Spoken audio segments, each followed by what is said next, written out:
You saw DeWanna Bonner get into it with the Fever, but that just wasn't one play. That's about 2 to 3 years of Fever history, all exploding in one possession. So was this just basketball, or was it indeed personal? Because Indiana brought in DeWanna to be that thing that every young team needs. A veteran, a champion, and someone who plays with an edge. But just after 9 games, her tenure was over, which left a lot of people questioning what's really going on in Indiana. 6 technical fouls, 0.8 seconds, 0.1 ejection, and DeWanna Bonner right in the middle of all of it. If you watched the Indiana Fever beat the Phoenix Mercury 86-77 on June 22nd and thought that fourth quarter explosion was just a random flare-up between 2 competitors, you were not paying close enough attention. DeWanna Bonner fights with Caitlin Clark, pushes her around, whatever. They call a technical on DeWanna Bonner. Caitlin claps in DeWanna Bonner's face. They call a technical on her. Then Sophie walks up and just starts pointing at DeWanna Bonner. And DeWanna Bonner got bent out of shape about that. She was flipping out and pointing back. And so Hines Allen got in between those two, didn't want any fight to happen. But Sophie never opened her mouth, never said a thing. But she got a technical. And then somehow Hines Allen got a technical. I'm not quite sure how that fit in. Because what happened in that fourth quarter was not random. IT was not a hot-tempered accident. IT was the boiling point of A. Story that started over a year ago when DeWanna Bonner, one of the most decorated veterans in the history of the WNBA, walked away from the Indiana Fever in one of the most talked about exits the league has seen in recent memory. And the truth of why she left, it has been sitting right in front of us the whole time. Did we ever find out the real reason why DeWanna Bonner left the Indiana Fever? Because I need the girl dropped the memoir on what the hell happened ASAP. Because there were rumors swirling around last year about how it was because she got dropped from the starting lineup, or that she wanted to join Alyssa Thomas in Phoenix. But not gonna lie, after today's game, it looks like it's personal and not just basketball-related reasons. I fully expected this game to be chippy because former teammates playing up against each other, but I didn't expect it to be this crazy. There were 5 techs called and 1 ejection, which is Amisha Hines Allen's, which I was not expecting at all. But this game was super physical, and you could pretty much tell from the start that something was brewing and about to happen. Also, I need to know what the beef is between Sophie Cunningham and DeWanna Bonner is, because they were teammates on the Phoenix Mercury and also the Indiana Fever, and I swear Sophie Cunningham is always in the middle of some sort of fight on court. And these 2 teams play against each other in a few days, so I'm set, I'm ready, because it's going to be an interesting one. February 2025, the Indiana Fever had just come off a season where Caitlin Clark turned the entire WNBA World Upside Down record attendance, record viewership, a rookie who played like she had been in the league for a decade. The Fever were building, and one of the players they brought in to help complete the puzzle was DeWanna Bonner. DeWanna Bonner is reported by ESPN to be signing with the Indiana Fever, or to be expected to be signing with the Indiana Fever. This is huge. This is the final piece of this big Indiana Fever puzzle. This is a title contending team, folks. Bonner was not just any veteran free agent. She was a 6-time All-Star, a player who had spent the first 10 seasons of her career with the Phoenix Mercury, a player who had earned every piece of respect this league had to offer. And the expectation, at least from the outside, was that she was coming to Indiana to add experience, toughness, and scoring punch to a young team with a franchise player at the center of it all. Here is what nobody said out loud, but everybody eventually understood. Bonner did not come to Indiana to be a supporting character, and that was the problem from day one. Hello. You need to smile on this one, okay? And then turn your head to the right. Yeah, looks really good. Wait. All right. I thought that was a tag. Caitlin Clark was not going to become the star of the Indiana Fever. She already was the star of the Indiana Fever. That was settled the moment she walked through the doors of Gainbridge Fieldhouse as a rookie. The jersey sales, the sellout crowds, the television ratings, the social media numbers, everything about the Indiana Fever. Story revolved around number 22. That was not negotiable. That was not temporary. That was the reality of the situation. And when DeWanna Bonner arrived in February, she arrived to a team that already had its identity locked in. The offense was built around Clark. The marketing was built around Clark. The fan base had been built around Clark. What the Fever needed from Bonner was exactly what her role description said. Come in, be a vet, help the young guys grow, provide secondary scoring, and be a professional.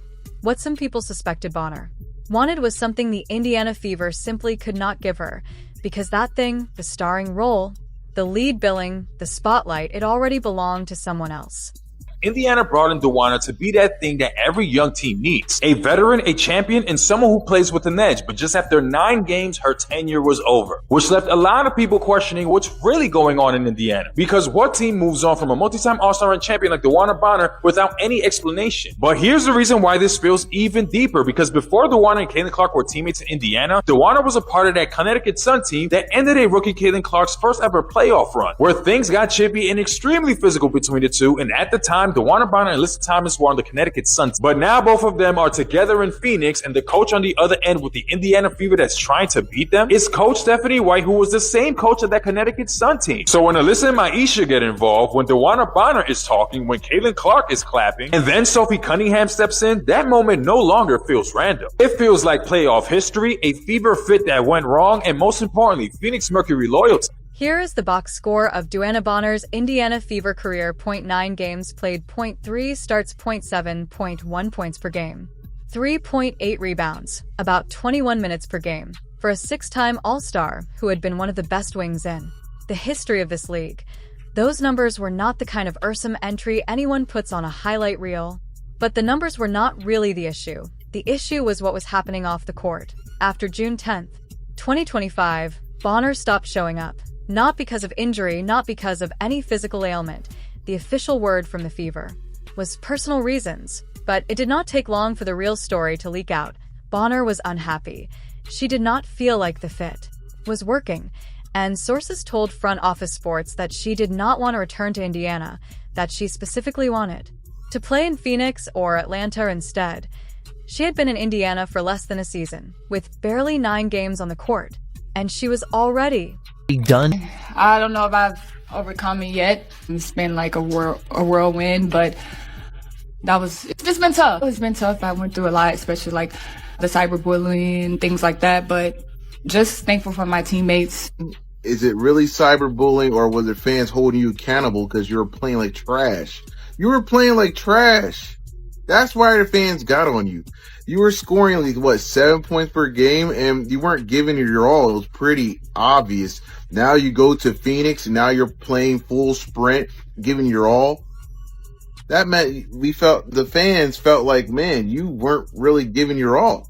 Now, here is where the story gets interesting, because when DeWanna Bonner finally spoke about what happened in Indiana after she had signed with the Phoenix Mercury, after she had helped them reach the 2025 WNBA Finals, she did not talk about playing time disputes or roster fits. She talked about cyberbullying.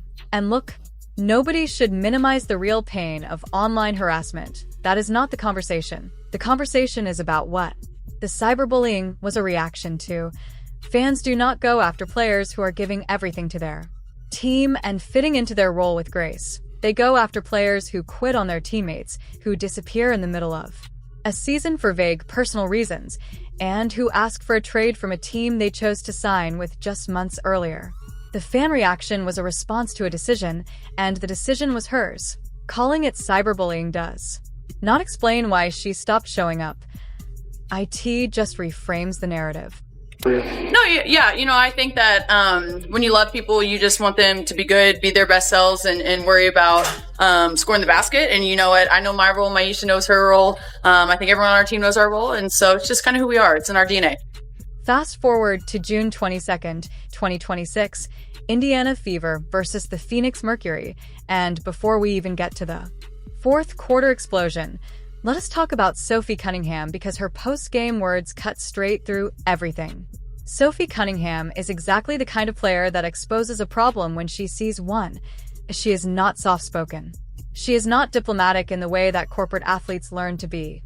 She says what she sees, and what Sophie saw on June 22nd, and what she has seen across her time watching DeWanna Bonner operate, told a very specific story about a veteran who still has not figured out how to channel her frustration in a mature way, a player who whines when things do not go her way, a player who, despite all of her experience and all of her credentials, still reacts like the game owes her something, still acts like the spotlight is being stolen rather than earned by someone else. What Sophie saw in that game was the same pattern that defined Bonner's brief and messy time in Indiana, a veteran who, in the moments that matter, still has not fully grown up. Well, this is fighting for position, but I mean, Caitlin Clark.